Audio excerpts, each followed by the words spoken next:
연세전 판촉팀장입니다. 위증하면 국회 증언부 감정법에 따라 처벌될 수 있다는 점을 알려드립니다.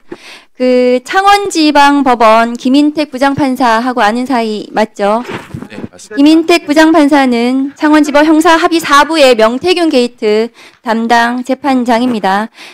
증인 올해 2월 28일, 5월 3일 히로시마와 광저우로 김인택 판사하고 여행 다녀오신 거 맞습니까?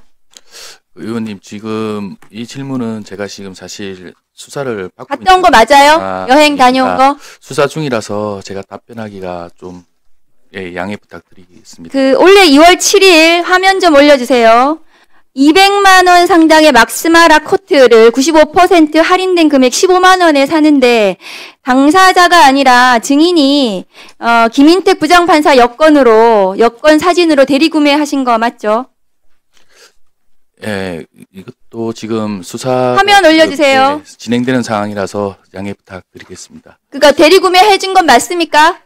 수사를 받고 있는 상황입니다. 그래서 네. 근데 그 3주 후에 히로시마로 김인택 부장판사하고 골프 여행 떠나신 것도 맞고요. 네, 수사를 받고 있는 상황입니다, 의원님. 죄송합니다.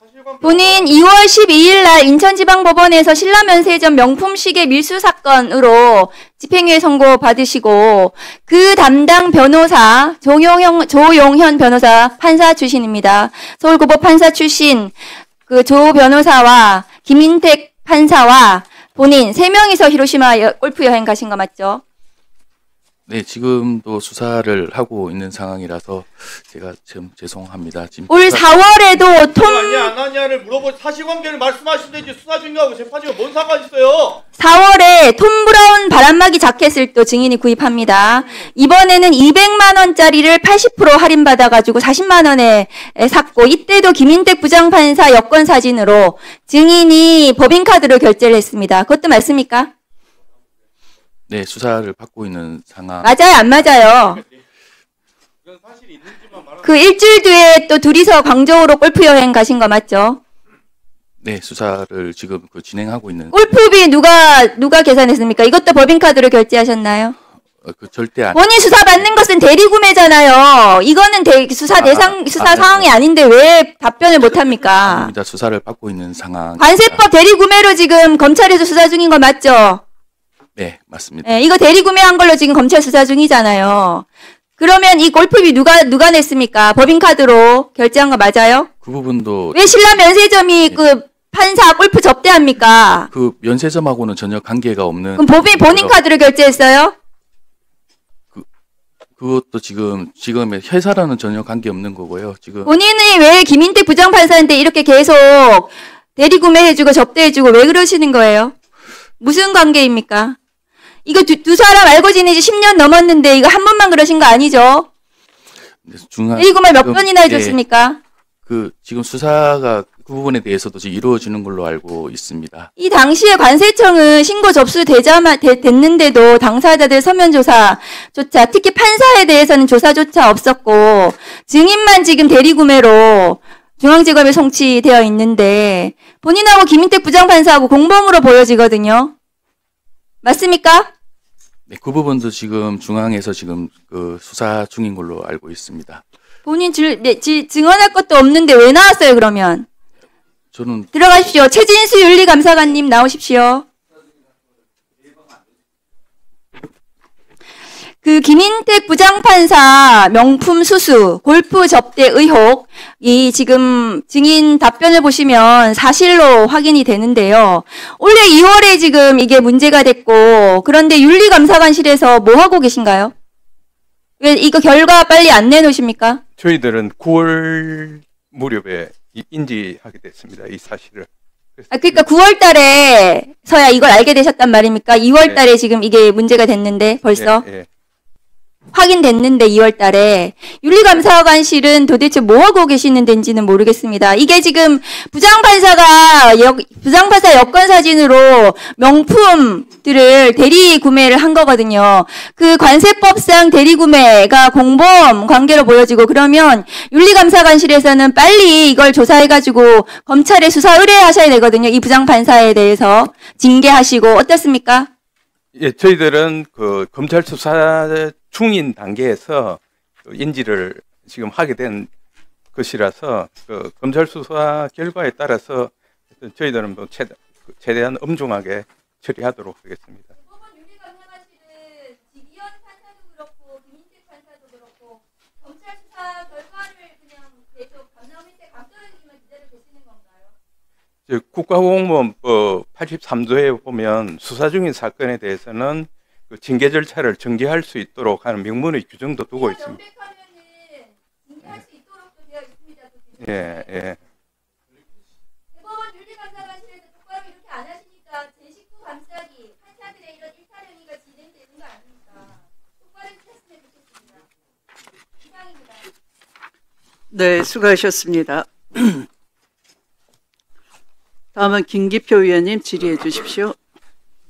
네, 경기도 부천시의 김기표입니다. 이원범 대전고등법원장님, 예, 수고 많으십니다.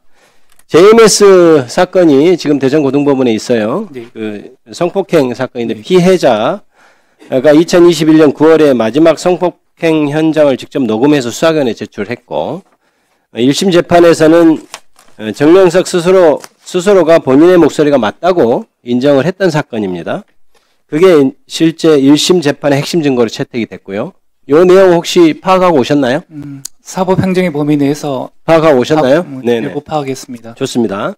1심 재판부는 피해자 보호를 위해서 녹음 파일의 등사를 불허했어요. 녹음 파일 등사해달라고 하니까.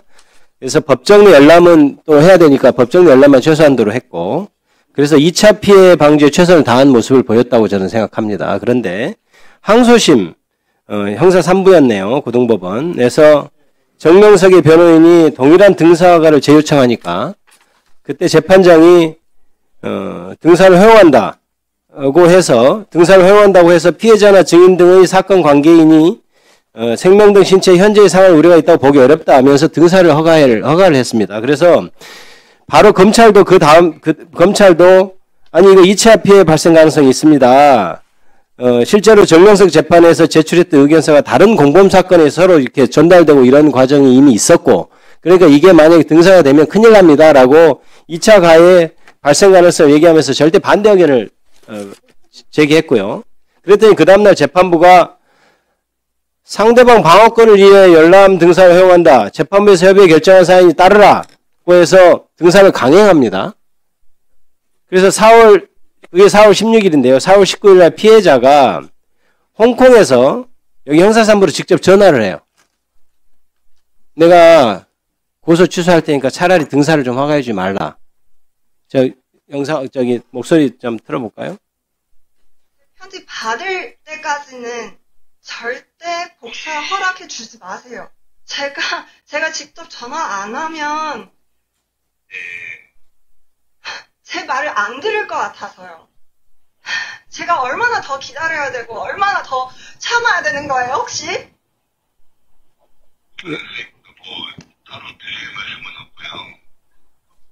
만약에 정말 그렇게 허락하면 제가 고소 취소할게요. 저 더 이상 안 할래요. 너무 힘들어요. 저도 제 삶을 살아야 되거든요. 자, 그래서 피해자 측 변호인도 진정선 어겨서 3차례나 제출해서 이거 철회해달라고 했어요. 이게 참 어이가 없는 것이, 그리고 또 검사가 이거에 대해서 항고도 제기하고 그래서 극구 말리는 그런 노력들을 많이 하는데 결국 재판부가 정명석 변호인한테 해당 녹음 파일 등사를 해줍니다. 그래서 또 사설 감정기관 3곳에도 녹음 파일 감정을 허가를 해줬어요. 이게 이미 1심 과정에서 국가수 대검의 감정 결과 편집 조작 흔적이 없음으로 확인된 파일이었어요. 그런데 사감정을 허가를 해주고, 그런데 이후 어떻게 됐냐? 등사 직후에 정명석 변호인이 JMS 신도들 사무실을 다 불러가지고 녹음 파일 들려주면서 이게 제3자 유출이 시작됩니다. 이런 일이 벌어졌는데, 그래서 지금 피해자는 어떤 일이 벌어지고 있냐? 허위 고소자라는 낙인과 함께 심각한 지금 정신적 피해를 입고 있는 사안이에요. 보십시오, 우리 법원장님. 이게 지금 열람만으로는 부족한가요?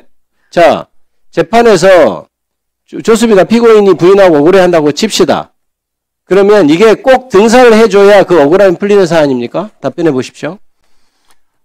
제가 파악하기로는 그 녹음 파일 자체에 대해서 아마 항소하면서 항소 이유로 삼았던 것 같습니다. 그 녹음 파일의 증거 능력을 주된 항소유로 삼고 그 항소인 측에서 주장한 바가 있어서 아마 항소유에 대한 심리가 필요한 상황에서 녹음 파일의 그 원본 동일성, 무결성 등의 쟁점을 피고인의 방어권의 차원에서 아마 허가해 준 걸로. 그거는 제가 묻는 답변에 대한 답이 아닌 것 같습니다.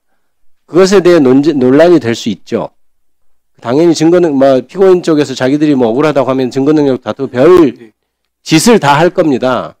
그런데 그것을 그 의견을 들어주는 방식이 반드시 등사였어야 하느냐는 겁니다. 1심에서는 등사를 허용하지 않았습니다. 1심에서는 이것을 증거 능력 인정해서 다 문제 없다고까지 한 사안이에요. 굳이 그럴 필요 있었을까요? 답변해 보시죠. 예, 그럼 적절성에 대해서 그 절차의 당부에 대해서 제가 구체적으로 답변을 드리는 거는 사법행정의 담당자로서는 좀 적절치 못한 측면이 있어서 양해를 구하고, 말씀하신 바와 같은 그와 같은 녹음 파일의 복사로 인한 제2차 피해의 어떤 그런 부분에 대해서는 이번 사건을 계기로 그 가이드라인이나 그 밖의 사항에 대해서 아마 실무 연구회 등을 통해서 다시 한번 살펴보는 게 좋겠다는 생각은 하고 있습니다. 네. 네, 수고하셨습니다. 지금 방금 대전고등법원장님 답변이시죠? 예. 그게 왜 연구가 필요합니까? 형사소송법 절차에 의하면은 이 경우에는 법원이 직접 감정 의뢰할 수 있지 않습니까? 만약 수사기관인 이 국가수의 감정만으로는 피고인이 동의를 하지 못하겠다 그러면 법원이 감정인을 정해가지고 직권으로 할 수 있는 거죠. 근데 무슨 연구가 필요합니까? 왜 이걸 피해자가 그렇게, 성폭력 피해자가 그렇게 호소하고 있는데 그걸 그 녹음 파일을 그대로 이 피고인 쪽 범행을 저지른 쪽에다가 어떻게 등사를 허용합니까? 피해자가 다 노출이 되게끔. 2차 가해잖아요, 이게. 재판하면서 2차 가해를 해버린 거 아닙니까? 근데 이게 무슨 연구가 필요합니까? 답변해 주시죠. 제가 구체적 사안이어서. 구체적 사안은 아니고, 지금 들어보니, 그 경우에는 법원이 얼마든지 직권으로 감정인을 정해서 확인을 할 수 있는 사안이었는데 잘못된 것 같다 할 수 있는 거잖아요. 그렇게 하지 않습니까? 아마 법원장님은 재판 그렇게 하셨을 것 같은데요. 저도 그런 경험이 있고. 이상한 재판이잖아요. 다시 한번 살펴보겠습니다, 위원장님. 제대로 답변해 주시기 바랍니다. 박준태 위원님 질의해 주십시오. 예, 김기표 의원님 좋은 질의해 주셨습니다. 저도 동의합니다. 정책 질의하고 싶은데요. 지금 대한민국에 이거보다 더 중요한 사안이 없어서 제가 말씀드릴게요. 어제 민주당에서 자칭 법원 개혁 방안을 발표했습니다. 저는 사법 파괴 선언이라고 생각을 합니다. 법원의 민주당 의지대로 재편하려는 그런 시도가 있는데 이게 세 가지로 압축이 됩니다. 첫 번째 대법관 증원, 두 번째 내란 특별재판부 설치, 세 번째 사심제로 불리는 재판소원 도입입니다. 어제 지방법원 1일차 국정감사에서요. 법원장들께 제가 여쭤보니까 내란 특별재판부 설치는 위헌성이 짙어서 반대한다. 사심제는 사회적 약자에 대한 보호가 어려울 수 있고 비효율성 등의 문제가 있기 때문에 어렵다. 대법관 증원은 법원과의 협의가 필요하다는 답으로 요약이 됩니다. 그러니까 특별재판부와 사심제는 확실한 반대, 대법관 증언은 유보적인 태도로 해석을 했습니다. 이것이 공통적인 답변이었습니다. 그런데 어제 감사하는 도중에요, 여당 대표가 구체적인 대법관 증언 계획을 발표를 했습니다. 그러니까 그분들이 정말 곤혹스러워 하시더라고요. 그 당혹감이 느껴졌습니다. 왜 그렇습니까? 발표된 안을 보면 대법관은 기존 14명에서 26명까지로 증언을 하는데요.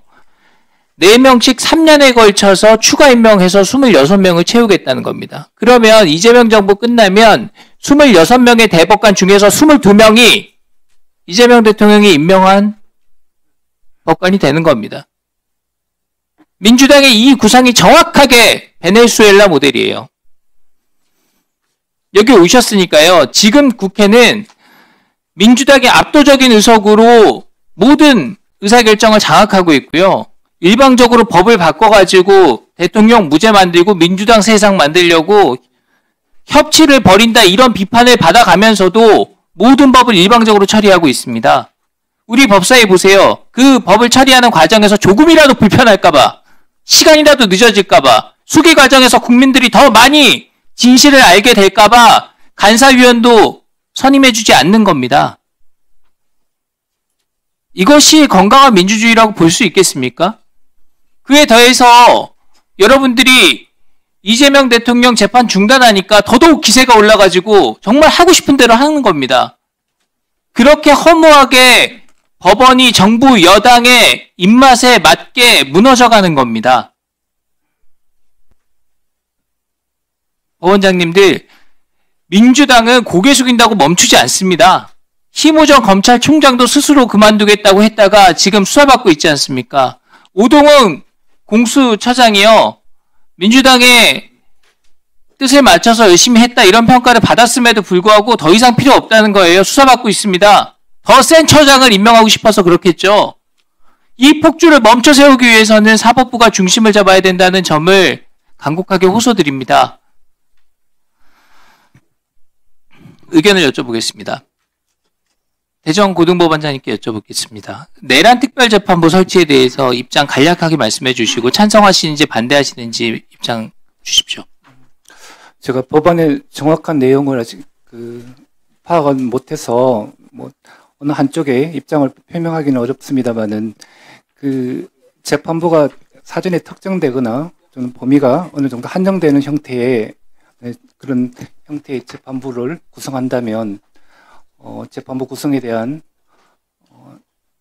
헌법적 독립성이 훼손될 수 있다 이렇게 이해하면 되겠습니까? 가능할 수도 있다고 생각합니다. 지경 판사가 하고 있는 내란 재판에 대해서 못 믿겠다는 겁니다. 뺏어서 새로운 재판부 구성해서 거기서 처리하겠다는 겁니다. 그래서 지기현 판사 그렇게 나쁜 판사다 이렇게 정치적으로 몰아가고 있는 겁니다. 그런 부분에 대해서 사법부가 목소리 내주셔야죠. 그래야 법관의 독립이 지켜지고 사법부가 바로 쓰고 이 나라 질서를 바로 잡아주셔야 법치도 민주주의도 지켜지는 거 아닙니까? 대구고등법원장님께 여쭤볼게요. 사심제 도입에 대한 찬반 의견 간단히 해주시기 바랍니다. 예, 헌법상 사법권은 최고법원인 대법원과 각급 법원에 기속된다는 규정에 위반될 소지가 있다고 생각합니다.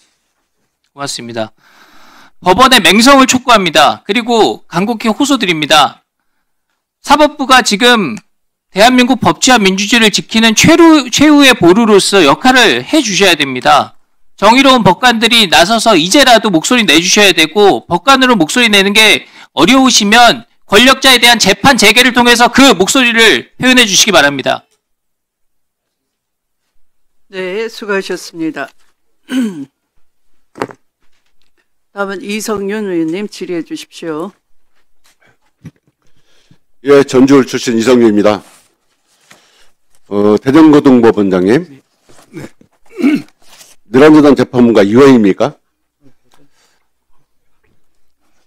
위원 이해 아니면 말씀하십시오. 이원입니까? 위원에 대한 의문 제기는 가능하리라고. 아니, 법관위에서 대법원장 임명 법관위에서 내란 사건에 대해서 100여 명 넘는 피고인에 대해서 대법원에서 법관으로 구성된 전담 재판부를 만들어서 재판하겠다는 것이 이원입니까?